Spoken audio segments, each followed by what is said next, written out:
नमस्कार दोस्तों, सूरज जागरण YouTube channel में आपका बहुत बहुत स्वागत है और मैं हूं सूरज आपके साथ। तो चलो दोस्तों, बात करने वाला बहुत ही खास, क्योंकि आज की इस वीडियो में आपसे बात कर रहा हूं Indian geography GK and MC questions के बारे में बात कर रहा हूं इन हिंदी में। ठीक है, बहुत सारे ऐसे क्वेश्चन हैं विद टॉपिक के साथ में जो कि आप सभी के लिए बहुत ज़्यादा यूज़फुल हैं।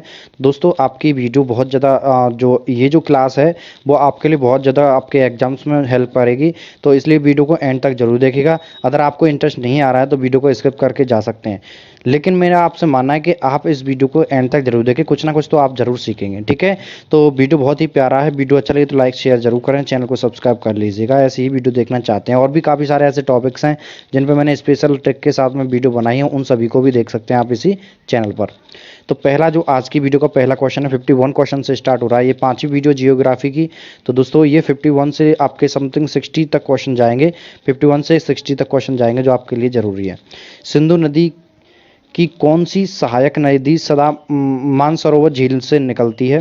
सिंधु नदी की कौन सी सहायक नदी है जो मानसरोवर झील से निकलती है? सहायक हेल्पिंग वाली जो उसकी पूछा है, झील की पूछा है, यानी कि सिंधु नदी की कौन सी सहायक नदी है जो मानसरोवर झील से निकलती है? नदी पूछा है, व्यास नदी, झेलम नदी, सतलज नदी, रावी नदी, जो सिंधु घाटी की सहायक नदी है। ठीक है, इन चारों में से कौन सी सहायक नदी है तो वो आपको बताना है।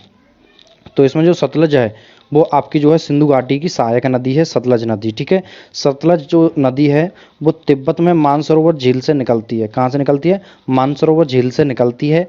और यह नदी भारत में हिमाचल प्रदेश में कन्नौज जिले में सिपकी दर्रे से प्रवेश करती है। सिपकी जो दर्रा है उससे जो है प्रवेश करती है, लेकिन ये मानसरोवर झील से निकलती है। ठीक है, सहायक नदी कहलाएगी। ठीक है, सतलज नदी तिब्बत में मानसरोवर झील से निकलती है।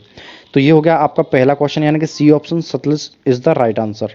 नेक्स्ट जो आपका टॉपिक है, दूसरा क्वेश्चन है कि तुलबुल परियोजना किस नदी पर बना हुआ है?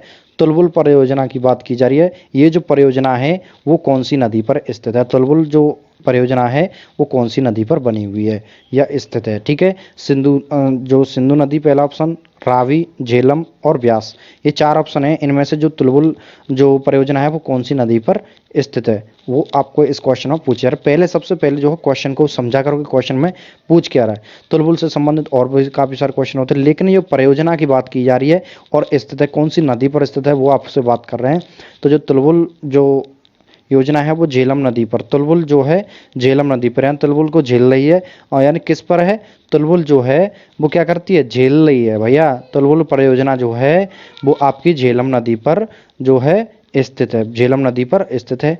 तो तुलबुल जो है वो झेल रहे हैं, तुलबुल क्या कर रहे हैं? झेल रहे हैं इस परियोजना को, इसलिए झेलम नदी पर स्थित है, यानी कि सी ऑप्शन आपका राइट आंसर हो जाता है। तुलबुल परियोजना जम्मू कश्मीर राज्य में झेलम नदी पर स्थित है। कहाँ पर है? जम्मू कश्मीर में और राज्य में झेलम नदी पर स्थित है। अब झेलम नदी कहाँ है वो आपकी कहाँ पर मिलेगी? झेलम जम्मू कश्मीर मिलेगी भाई। परियोजना के हिसाब से ये भी क्वेश्चन तो बन सकता है, किसी भी तरह से बन सकता है आपका कैसा भी क्वेश्चन। ठीक है, चलिए अब है आपका 53 क्वेश्चन। कायाल कायाल नामक भौगोलिक संरचना भारत में किस राज्य में पाई जाती है? कायाल नामक भौगोलिक संरचना भारत में किस राज्य में पाई जाती है? तो पहला ऑप्शन हो गया कर्नाटक, दूसरा महाराष्ट्र, तीसरा केरला एंड चौथा जो ऑप्शन है वो है आपका तमिलनाडु। कायाल नामक भौगोलिक संरचना इन चारों राज्यों में से किस राज्य में पाई जाती है? तो आपको बात कर रहे हैं कायाल नामक भौगोलिक परियोजना। कायल नामक की जो भौगोल परियोजना है वो आपके केरल राज्य में स्थित है, यानी कि सी ऑप्शन आपका राइट आंसर हो जाता है।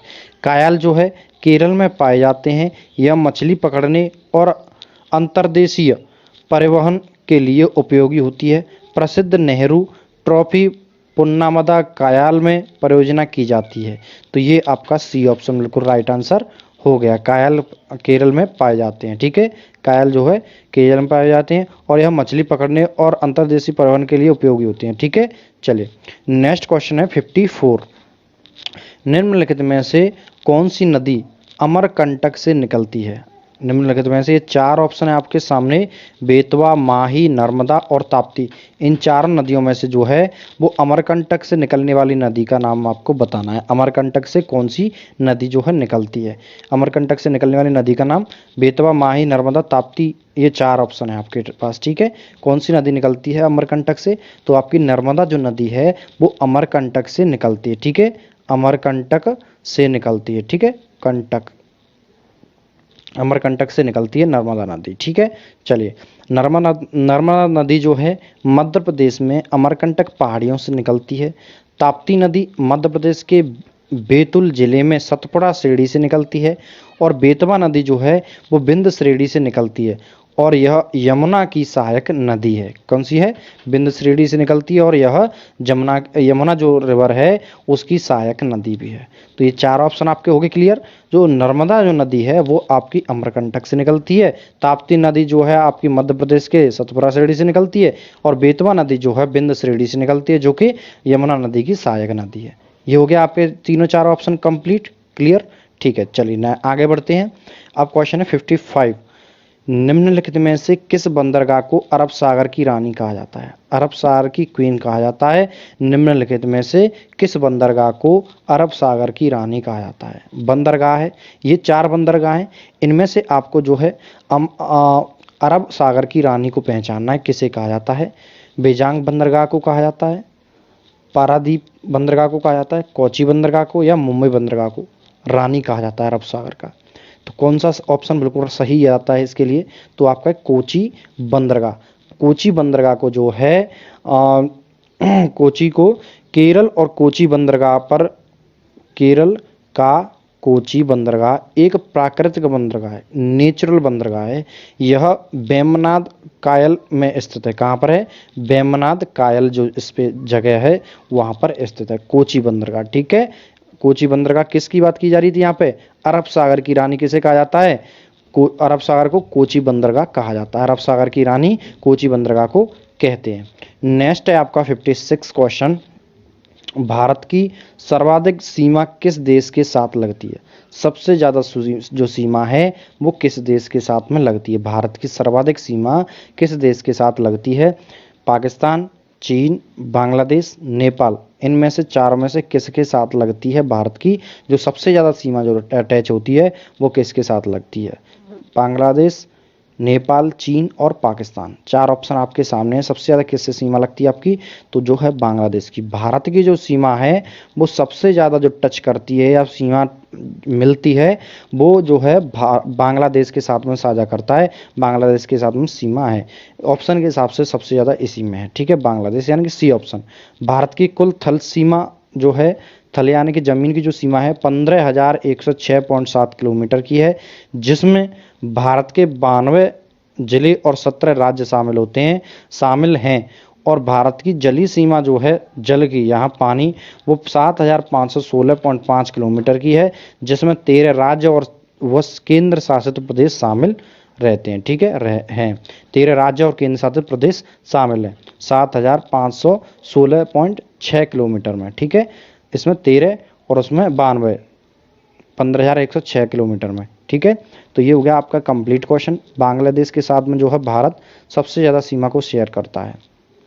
नेक्स्ट क्वेश्चन है इसी से शामिल है, और बांग्लादेश के भारत की थल सीमा कितनी है, बांग्लादेश के भारत की थल सीमा कितनी है, 4,096.7 किलोमीटर की है। ठीक है, और चीन के साथ भारत की कुल सीमा कितनी से शेयर करता है यहाँ पर, मतलब सीमा है तो 3,488 किलोमीटर की है चीन के साथ में, इसलिए सबसे ज़्यादा है वो आपकी ये यहाँ पर आती है। ठीक है, भारत की कुल थल सीमा इतनी है और इतने में से इतने की शामिल है। ठीक है, चलिए नेक्स्ट क्वेश्चन है आपका दोस्तों, यहाँ पे कंप्लीट हो गए आपके कितने क्वेश्चन, 56 क्वेश्चन हो गए कंप्लीट।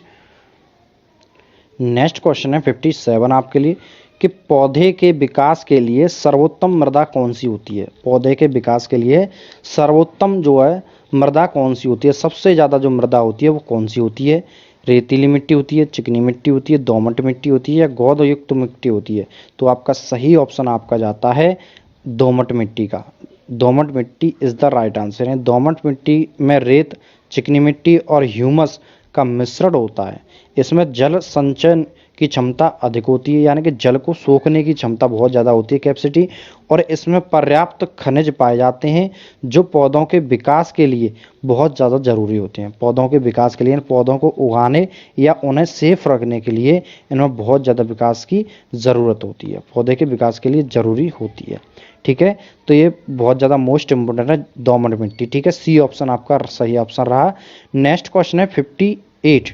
भारत के निम्नलिखित स्रोतों पर विचार कीजिए। भारत के निम्नलिखित स्रोतों पर विचार कीजिए कि उत्तर पूर्वी हिमाचल, भारत के निम्नलिखित क्षेत्रों पर विचार करें तो हम क्या है, उत्तर पूर्व हिमाचल, पश्चिमी घाट, पूर्वी घाट, उपरोक्त में से किस क्षेत्र में उष्णकटिबंधीय वर्षा पाई जाती है। उष्णकटिबंधीय वर्षा पाई जाती है, विचार करने की बात कही जा रही है यहाँ पे। तो जो सही तरीके से आपको बता दूं तो आपका यहाँ पे ऑप्शन दिए हैं 1 और 2, 2 और 3, 1 और 3, उपरोक्त में से कोई नहीं। तो आंसर आपका क्या बनता है इसमें, आंसर जो है आपका 1 और 2, यानी कि ए ऑप्शन आपका राइट आंसर हो जाता है।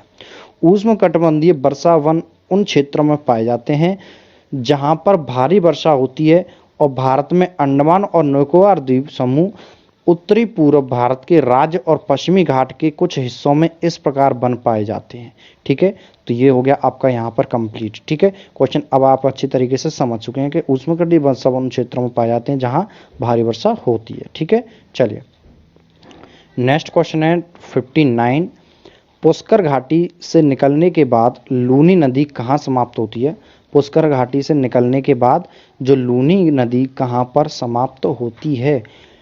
लूनी नदी की बात की जा रही है पुष्कर घाटी से निकलने के बाद। पुष्कर घाटी से निकलने वाली नदी लूनी नदी। ये क्वेश्चन भी आपका कंप्लीट होता है कि ऐसी कौन सी नदी है जो पुष्कर घाटी से निकलती है, तो आपकी लूनी नदी हो जाएगी जो पुष्कर घाटी से निकलती है। और ये कहाँ पर समाप्त होती है, ये क्वेश्चन इससे बन के आया है। जैसे मैंने अभी आपको क्वेश्चन कराए थे तो उसमें पूछा जा रहा था कि ये घाटी से निकलने वाली नदी कौन सी नदी है, तो इसमें आंसर आपको इसमें तो ये डायरेक्ट पूछ लिया, बता दिया गया है कि इस घाटी से निकलती है और समाप्त कहाँ पर होती है वो आपको पूछा है। तो शरावती की सहायक नदी में, कच्छ के रण में, अरब सागर में या माउंट आबू में। तो लूनी नदी कहाँ पर समाप्त होती है, इन चार ऑप्शनों में से कोई एक ऑप्शन सही है, तो वो होती है कच्छ के रण में। जो लूनी नदी जो होती है वो कच्छ के रण में जाकर के जो है समाप्त हो जाती है। लूनी नदी का उदय राजस्थान के अरावली श्रेणी में कौन सी घाटी है, पुष्कर घाटी है राजस्थान में। ठीक है, उदय राजस्थान में अरावली श्रेणी में पुष्कर घाटी से होता है। यह नदी कच्छ के रण के दलदल युक्त क्षेत्र में समाप्त हो जाती है। जहां पर कच्छ के रण में क्या है, दलदल पाया जाता है, उसी क्षेत्र में जाके समाप्त हो जाती है। ठीक है, लूनी नदी कहाँ से निकलती है, राजस्थान में अरावली श्रेणी से पुष्कर घाटी से निकलती है लूनी नदी। ठीक है, कहाँ समाप्त होती है, ये हो जाती है कच्छ के रण में जाके समाप्त हो जाती है, दलदली युक्त क्षेत्रों में जाके। ठीक है, चलिए ये इस वीडियो का, आज की वीडियो का लास्ट क्वेश्चन है। चीरिया लौह खदान कॉम्प्लेक्स किस राज्य में स्थित है। चीरिया लौह खदान कॉम्प्लेक्स किस राज्य में स्थित है, बिहार में, छत्तीसगढ़ में, झारखंड में या उत्तर प्रदेश में। तो कहाँ पर जो है राज्य में स्थित है, कौन से राज्य में स्थित है, तो सही ऑप्शन आपका है झारखंड में। सी ऑप्शन आपका झारखंड में स्थित है। चीरिया झारखंड के पश्चिमी सिंहभूम जिले में स्थित है। यह चीरिया लौह खदान भारत की सबसे बड़ी लौह अयस्क खदान है जहां पर 2000 मिलियन टन का लोहा अयस्क भंडार मौजूद है। 2000 मिलियन टन का लौह अयस्क खदान मौजूद है, भंडार मौजूद है। इस खदान में भारतीय स्टील प्राधिकरण द्वारा काम किया जाता है, प्राधिकरण के द्वारा काम किया जाता है। तो ये तो हो गए आपके 10 क्वेश्चन कंप्लीट। तो दोस्तों आज की वीडियो मुझे आशा है कि आपको बहुत पसंद आई होगी। तो सूरज सर जीके की जो क्वेश्चन है वो आप सभी के लिए मोस्ट इम्पोर्टेंट क्वेश्चन है और ये इन क्वेश्चंस को जो है कवर करते रहिएगा। और चैनल को अभी तक आपने सब्सक्राइब नहीं किया है तो नीचे जो रेड बटन दिखाई दे रहा है उस पर जाकर क्लिक करके चैनल को सब्सक्राइब कर लीजिए और बेल आइकन को भी प्रेस कर दीजिए ताकि हमारे आने वाली वीडियोस का नोटिफिकेशन आपको इससे मिल जाया करेगा जब भी वीडियो अपलोड हुआ करेगी। दोस्तों ये बिल्कुल फ्री में क्लास चल रही हैं और चैनल को सब्सक्राइब करना भी एकदम फ्री है, तो आप कर लीजिएगा ऐसी ही प्यारी प्यारी नॉलेज से संबंधित वीडियो देखने के लिए। तो फिलहाल के लिए आज की वीडियो में इतना ही। वीडियो अच्छा लगा तो लाइक करें, शेयर करें अपने फ्रेंड्स को। तब तक के लिए जय हिंद, जय भारत, वंदे मातरम दोस्तों।